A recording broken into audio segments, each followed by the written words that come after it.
Restaurants and neighbors around the Queen City are still mourning tonight after Tommy Cowan, a well-known Buffalo restaurateur, passed away unexpectedly this week. He owned popular restaurants and bars like South Buffalo's Doc Sullivan's and 40 Thieves in the Elmwood Village.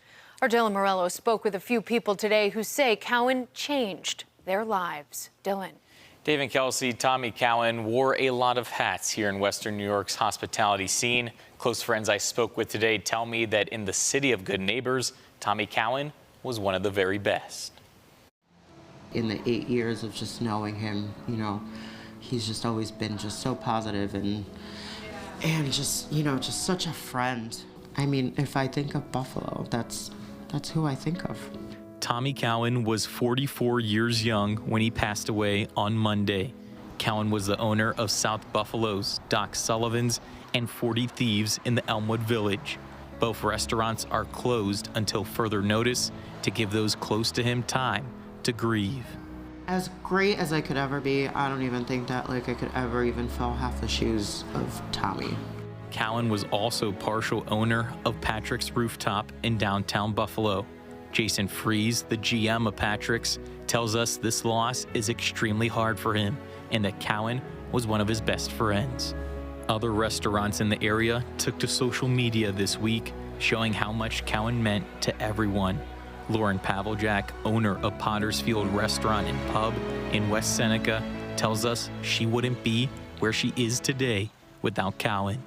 As two female business owners in a very Irish neighborhood, it's very uncommon. And Tommy was that guy. When he first heard that we were buying a bar, he was like, "We're going to dinner. I'm going to tell you everything I know. I'm going to break it down for you. It's super easy. We're going to have a ton of fun." And, never that feeling of competition. John Otto, owner of the Riverfield 865, told a similar story, how even though Doc Sullivan's is 1 mile down the street, Cowan always had time to support Otto when opening Riverfield. Otto, a former vice president of the Buffalo Fire Union, also shared how Cowan went out of his way for others. Storm of 2022, when nobody can get out of their house and firemen and police were stuck at work. Tommy somehow got into his restaurants, somehow got workers into their restaurants, and they actually made all the food in-house at all their establishments and delivered them to firehouses and police stations and hospitals within reach. A wake for Cowan will be held Thursday starting at 4 p.m. at Canaan Funeral Home.